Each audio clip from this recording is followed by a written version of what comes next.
NTPC, group D, ये सब exam कब होंगे, कैसे होंगे, इस बारे में जिक्र करूंगा मैं इस बात का। पर पहले आप जान लेते हैं थोड़ा सा इस भर्ती के बारे में कि भाई 12th बेस पर आई थी 3445 वैकेंसीज और ग्रेजुएशन बेस पर आई है 8113। आपका बहुत बड़ा सवाल ये भी होगा कि वैकेंसीज बढ़ेंगी या नहीं, क्योंकि लगातार ये बात आपको बताई जाती रही है कि वैकेंसीज बढ़ने के पूरे पूरे चांसेस हैं, क्योंकि जितनी भी इससे पहले वैकेंसीज रेलवे में आई कैलेंडर में, वो सब कहीं ना कहीं सब में कुछ ना कुछ इंक्रीमेंट हुआ वैकेंसीज में। पर इसमें जो बहुत अच्छी डिमांड में वैकेंसीज है, जिसको सब बच्चा फॉर्म को भरेगा और बहुत सारी आस लगा के इस भर्ती से बैठा है, तो क्या ये भी वैकेंसीज बढ़ जाएंगी? हाँ, बिल्कुल पूरी उम्मीद है, क्योंकि बहुत सारे बच्चों को इसी वैकेंसीज से उम्मीद है। तो ये वैकेंसी पूरे पूरे चांस है कि भाई ये बढ़ेगी। उसका कारण है कि आरआरबी एनटीपीसी 2025 में शायद ही आए। उसका आपको मालूम है कि ये सीबीटी 2 इस साल करा लें, बड़ी बात होगी। सीबीटी 2 शायद करा भी लें, पर क्या इस नौकरी को, क्या इस वैकेंसी को इस साल 2025 में पूरा कर देंगे? तो किसी का भी जवाब होगा नहीं। क्योंकि देखो, जब इतने सारे बच्चे एग्जाम में बैठेंगे, करोड़ों बच्चे एग्जाम में बैठेंगे, अभी एग्जैक्ट मेरे पास फिगर नहीं है, कभी आप डर जाओ कि फॉर्म कितने हैं, तो कितने बच्चे इस एग्जाम में बैठेंगे अभी एग्जैक्ट फिगर नहीं है, पर नियर अबाउट 50-60 लाख बच्चा होगा, इससे ज्यादा ही होगा। वैकेंसी कम है इसलिए इतना कम बता रहा हूं, वरना पिछली बार 1 करोड़ से ज्यादा बच्चों ने फॉर्म भरा था जब 35,000 वैकेंसी थी। तो बेरोजगारी उस टाइम से तो बढ़ी है, और मतलब बच्चे ज्यादा तैयारी करने लगे ही हैं। ऑब्वियसली बात है कि 2019 में तो उतना कंपटीशन नहीं होता था कि भाई उतने सारे फॉर्म भर पाए, यूट्यूब पे आके हर कोई चिल्ला के बताए कि फॉर्म भर दो। अब उस टाइम नहीं होता था, लेकिन अब होता है। तो फॉर्म जाहिर सी बात है कि पहले जितने तो नहीं भरे जाएंगे, क्योंकि वैकेंसी में बहुत डिपेंड करता है फॉर्म। तो पहले जितने नहीं भरे जाएंगे, पर 50, 60, 70, 80, 90 कुछ भी आंकड़ा हो सकता है फॉर्म का। तो जब ये आएगा एग्जैक्ट आंकड़ा, तो मैं आपको बता भी दूंगा कि भाई ये इतने फॉर्म है दोनों में मिला के। ठीक है, तो भाई ये जो वैकेंसीज हैं एनटीपीसी की और आपकी ग्रुप डी की, इनमें फॉर्म भर भर के आते हैं, तो इससे बच्चों को उम्मीद भी होती है कि भाई एक मतलब एक अच्छा नंबर हो वैकेंसीज का। तो अभी क्या है कि इस साल ये पूरी होगी नहीं, और रेल मंत्री का वादा था 2024 में, आपने वीडियो देखा होगा कि वो वादा उन्होंने किया था कि हर साल हमारा वैकेंसी लाने का प्लान है, इस वजह से हम कम कम ला रहे हैं। तो 2025-24 की वैकेंसी 25 में पूरी होगी। अब आप अगली 26 में लाओगे तो कम से कम 2 साल की तो इसमें ऐड होनी चाहिए, यानी जितनी वैकेंसी है कायदे में इसके डबल तो होनी चाहिए। पर ऐसा होगा या नहीं, ये अभी भविष्य के गर्भ में बात है। ठीक है, चलो अब इसका वैकेंसी का सिलेक्शन का प्रोसेस क्या है वो आपको मालूम है कि भाई एक तो सीबीटी 1 होता है, फिर दूसरा सीबीटी 2, 2 एग्जाम होते हैं, और तीसरा होता है डॉक्यूमेंट वेरिफिकेशन। तो ये तो कोई बड़ी बात नहीं है। फिर मेडिकल भी होता है, सबका अलग अलग तरह का मेडिकल है इसमें हर पोस्ट के लिए। तो अगर आप देखेंगे सीबीटी 1 और सीबीटी 2, ये CBT 2 final merit based on CBT 2, इस पे ही फाइनल मेरिट लगती है। ये सिर्फ और सिर्फ क्वालिफाइंग एग्जाम होता है। तो सारा जो सिलेक्शन है वो इस एग्जाम पे बेस पे है। और इस एग्जाम में क्या आएगा? मैथ, रीजनिंग, जीएस, सिर्फ इन 3 पर सिलेक्शन हो जाता है। मैथ, रीजनिंग, जीएस, जिसके ये स्ट्रांग है वो सीबीटी 2 क्लियर कर लेता है। और भाई सबसे बड़ी बात है कि इस फॉर्म भी इस वैकेंसी में ज्यादा इसलिए भरे जाते हैं क्योंकि ना यहाँ पे इंग्लिश है, ना यहाँ पे हिंदी जैसा कोई सब्जेक्ट है। वही 3 सब्जेक्ट हैं जिससे कि बच्चा हर जगह तैयारी कर रहा होता है। ठीक है, मैथ, रीजनिंग, जीएस। और क्या क्या आता है तो आप देख सकते हैं कि 90 मिनट का पेपर होता है सीबीटी 1 में, और 40 की जीएस और 30 का मैथ और 30 की रीजनिंग। सिंपल सा 100 क्वेश्चन, 90 मिनट, 1/3 की नेगेटिव मार्किंग। तो ये सीबीटी 1 होता है। और सीबीटी 2 में ये बस 10 5 नंबर और बढ़ जाते हैं, कि जैसे 10 इसके बढ़ गए जीएस के, जो 40 की थी वो 50, मैथ 30 की जगह 35, रीजनिंग 30 की जगह 35। यानी अब ये ऑलमोस्ट ऐसा हो गया जैसे आरपीएफ कांस्टेबल का एग्जाम होता है या एसआई का एग्जाम होता है। तो 120 क्वेश्चन हो जाते हैं, 90 मिनट मिलते हैं, 1/3 का नेगेटिव मार्किंग, लेकिन चीजें वही है। ठीक है, चलो तो अब ये कर लेता हूं बच्चों इस बात पर कि देखो ये है एसएससी जीडी का। ये एसएससी जीडी का जिसको एग्जाम को करा रही है मान लो टीसीएस कंपनी, और टीसीएस कराती है। तो आप देखो 4 फरवरी से 25 फरवरी तक पूरा फरवरी बिजी, इसलिए फरवरी में कोई भी रेलवे का एग्जाम नहीं है। ठीक है, अब आप कहोगे सर देखो मार्च, बच्चों मैं अब आपको मार्च भी दिखा देता हूं। मार्च पूरा ऑक्यूपाई कर लिया है। 2 मार्च से 20 मार्च तक आरपीएफ, ये रेलवे का एग्जाम आ गया। 2 मार्च से 20 मार्च तक। पहले ये एग्जाम कुछ डेट्स जनवरी की और कुछ डेट मार्च की, इन पर ये एग्जाम होने वाला था, क्योंकि फरवरी तो पहले से ऑक्यूपाइड था एसएससी जीडी के लिए। तो पर चूंकि जनवरी में फिर ये इसलिए नहीं कराया कि बीच में 1 महीने का गैप आ रहा था बच्चों में, तो नॉर्मलाइजेशन में काफी अंतर हो सकता है। तो ये सोच रही होगी शायद, एग्जैक्ट मैं ये नहीं बता सकता कि मैं उस बोर्ड मेंबर नहीं हूं। तो इसलिए बच्चों तो ये चांसेस यही है कि जनवरी में ये एग्जाम स्किप होकर के फिर सीधा मार्च में हुआ। बहुत पहले मैंने आपको बता दिया कि अब ये मार्च में जाएगा। ठीक है, अब ऐसे ही मैं आज इसकी भविष्यवाणी कर रहा हूं, या मैं आपको बता रहा हूं, और मैं कोई भविष्यवाणी नहीं कर रहा हूं, ये इंटरनल एक लेटर था उसके बिहाफ पे कह रहा हूं। देखिए ये जितने भी डेट्स के एग्जाम हुए हैं, ये लगभग वही डेट्स रही हैं आपके एग्जाम की, ये बाद में थोड़ी संशोधित हो गई हैं, जैसे 2 से 5 थी तो शुरू के कैलेंडर में यही आई थी।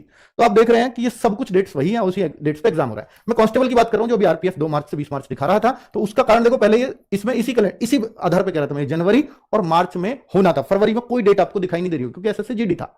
ठीक है, तो भाई ये फिर मार्च में इस तरह से एग्जाम कराने की बात थी। पर अब चूंकि ये पूरा मार्च इसने ऑक्यूपाई कर लिया है, जनवरी इसने नहीं लिया था क्योंकि बहुत गैप हो रहा था इन बच्चों में, मार्च के बच्चों में। तो फिर इस वजह से कि नॉर्मलाइजेशन में काफी अंतर हो सकता है, बहुत सारे टीचर्स उन पेपर्स के क्वेश्चंस को करवा सकते हैं बोर्ड पर, तो जिससे नॉर्मलाइजेशन में अंतर होगा। ठीक है, तो इस वजह से इतना गैप देना ठीक नहीं है। और रेलवे का एक पैटर्न रहता है। रेलवे का पैटर्न क्या रहता है कि अगर पहले पेपर में मुद्रा पूछी है जीएस में, तो दूसरे में भी मुद्रा ही पूछी जाएगी, तीसरे में मुद्रा ही पूछी जाएगी, बस अलग अलग कंट्री की पूछ ली जाएगी। ठीक है, अगर पहले पेपर में इकाई का अंक मैथ के क्वेश्चन में आ गया एक शिफ्ट में, तो अगले वालों में भी इकाई का अंक आता है। तो भाई इससे ना नॉर्मलाइजेशन में बच्चा प्रेडिक्ट कर लेता है इकाई का अंक तो आएगा ही आएगा, और ऐसा हुआ है। आप देखो पिछली बार के रेलवे ग्रुप डी के हर सेट में आपको एक पैटर्न फॉलो होता हुआ मिलेगा। और पता नहीं ऐसा क्यों करते हैं, ऐसा करना नहीं चाहिए वैसे, और वो करते इसलिए हैं, मैं आपको बता दूं, वो इसलिए करते हैं ताकि नॉर्मलाइजेशन में कोई अंतर ना हो। एक जैसे क्वेश्चन पूछे जाए, पर उनको यह भी सोचना चाहिए, अगर वो मेरी वीडियो देख लें तो उनको यह बात भी सोचनी चाहिए कि अगर आप एक जैसा पैटर्न फॉलो करेंगे तो बच्चा प्रेडिक्ट करेगा ही, और जब वो प्रेडिक्ट कर लेगा तो जाहिर सी बात है नॉर्मलाइजेशन में और ज्यादा अंतर आएगा। आपकी कोशिश है कि नॉर्मलाइज, इसलिए ऐसे क्वेश्चन आप पूछते हो कि सेम लेवल की चीजें पूछी जाए, पर यह कोशिश कामयाब नहीं होती। ठीक है, इससे प्रिडिक्शन आ जाता है बच्चे के अंदर, और नहीं होता तो हो सकता है हम जैसे टीचर्स करा दें, हालांकि एनालिसिस के लिए बंद की है बातें, पर किसी ना किसी रूप में कोई ना कोई करा देगा। ठीक है, कोई फैन फॉलोइंग बढ़ाने के चक्कर में करा देगा, कोई किसी चक्कर में, तो करा देते हैं, और बच्चे फिर उसको देख भी लेते हैं उस टाइम पे, है ना, क्योंकि उनको ऐसे सोर्स ढूंढते रहते हैं। और अभी भी जैसे एसएससी हो या रेलवे हो, ऐसा किसी ना किसी ने कराया हुआ है। पर यह है कि ठीक है भाई, चल रहा है तो चल रहा है, रेलवे ने नोटिस निकाल के काम खत्म कर दिया, बाकी कुछ एक्शन होना चाहिए अगर वो निकालते हैं तो, ऐसा पर हो नहीं रहा। चलो आगे बात कर लेते हैं। जेई बच्चों, ये सब तो मैं उन बातों को नहीं कह रहा हूं कि यहां पे, ये तो ऑलरेडी हो चुका है, ये दिसंबर में ही हुआ था, और ये आज का नहीं, ये नवंबर में आया था। ठीक है, अब आप देखो पैरामेडिकल कैटेगरी मार्च में एग्जाम, अब चूंकि मार्च में इसलिए था क्योंकि 7 मार्च को ये खत्म हो जाएगा आरपीएफ, तो मार्च इसके लिए बच गया था। अब ये मार्च में चांसेस कम है क्योंकि 20 मार्च तक तो गिर गया, होगा भी तो हो सकता है 20 मार्च के बाद की डेट आ भी जाए, ये भी चांस है। पैरामेडिकल कैटेगरी को मार्च में निपटा दे, 1376 अच्छी खासी वैकेंसीज भी हैं। अब मैं आता हूं नॉन टेक्निकल कैटेगरी, जिसको एनटीपीसी बोलते हैं। तो एनटीपीसी ग्रेजुएट लेवल और एनटीपीसी अंडर ग्रेजुएट लेवल, जिसको 12th बोलते हैं। तो भाई ये 8113 पद है, 3445 पद है, दोनों का अलग अलग एग्जाम होगा, आपको मालूम है, और दोनों का फॉर्म भी अलग अलग भरा गया था। तो यहां आप पाएंगे कि इसका अप्रैल लिखा हुआ है, और अप्रैल लिखा हुआ है तो क्या ये अप्रैल में करा देंगे? आरपीएफ तो ये नहीं करा पाए भाई, आरपीएफ में मैंने कारण बताया है। ठीक है, पर इस अप्रैल में कराने में कोई बाधा नहीं है। हाँ, यह हो सकता है कि पैरामेडिकल कैटेगरी मार्च में ना होकर के अप्रैल में आ जाए, और फिर ये अप्रैल में लास्ट में हो जाए शुरू। पर इतना जरूर है कि एनटीपीसी का एग्जाम अगर बहुत, देखिए ये कब है, ये तब निकला है जब फॉर्म्स की संख्या इनको नहीं पता थी, तब ये निकला था। अब हो सकता है फॉर्म अनएक्सपेक्टेड आ गए हो, जितना ये एक्सपेक्ट भी नहीं कर रहे थे। अगर उतने आ गए होंगे तो फिर इनको सेंटर्स और ढूंढने पड़ेंगे, तो उस वजह से अगर थोड़ा बहुत डिले हो जाए तो अलग बात है, वरना चांसेस बहुत कम है, क्योंकि एक्सपेक्टेड तो मान ही रहे कि पिछली बार इतने फॉर्म आ गए तो इस बार भी आसपास तो रहेंगे, तो एक्सपेक्टेड तो मान के चल रहे होंगे, तो और बहुत ज्यादा अंतर रहा भी नहीं होगा। तो भाई अप्रैल में, मैं मानता हूं कि अप्रैल में चाहे लास्ट में ही शुरू हो, पर अप्रैल में इस एग्जाम की डेट आपको दे देंगे बहुत जल्द।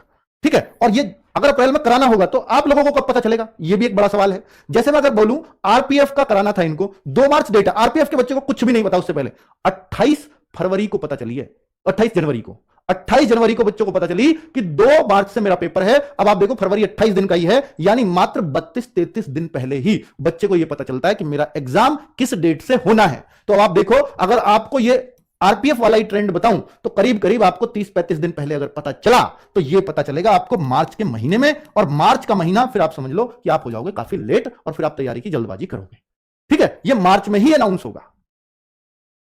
मार्च में अनाउंस होगा, भाई जल्दी कर दे तो बहुत बढ़िया, नहीं करा तो आप कुछ बिगाड़ नहीं सकते। तो आपको सीधे एक डेट आ जाएगी, इस डेट से इस डेट तक एनटीपीसी का अंडर ग्रेजुएट लेवल का एग्जाम होगा, तो या ग्रेजुएट लेवल का एग्जाम होगा, तो जिससे यहां पता लग रहा है कि पहले ग्रेजुएट लेवल का ही एग्जाम होगा। क्या फॉर्म अंडर ग्रेजुएट लेवल के आए थे पहले, पर पहले जैसा यहां दिख रहा है कि ग्रेजुएट लेवल को पहले कराएंगे, शायद इसमें फॉर्म कम रहते होंगे, अंडर ग्रेजुएट में शायद ज्यादा होंगे, इसलिए अंडर ग्रेजुएट को बाद में कराएंगे। तो जिसमें ज्यादा होते हैं उसको थोड़ा बाद में खींचते हैं। तो जिसमें वो दिख रहा है इनको, अगर ये अप्रैल है तो ये मई जून है, तो इससे इनको पता लग रहा है, इससे देखने से पता लग रहा है कि 1 से 1.5 महीने तो एनटीपीसी का ग्रेजुएट लेवल ही चलेगा, और फिर मई जून ये हो सकता है 1.5 से 2 महीने भी चले, तो कुल मिलाकर के दोनों मिलाकर 2-2.5 महीने खा जाएंगे। ठीक है, क्योंकि लंबा चलेगा और करोड़ों बच्चों का अगर एग्जाम होगा तो इस तरह से ही होता है। तो मई जून, अब ये मई जून मान लो ये अप्रैल के लास्ट में गया तो हो सकता है मई भी खा जाए, तो फिर हो सकता है जून में चला जाए, इतना हो सकता है बस, मई लास्ट या जून में चला जाए। कौन सा?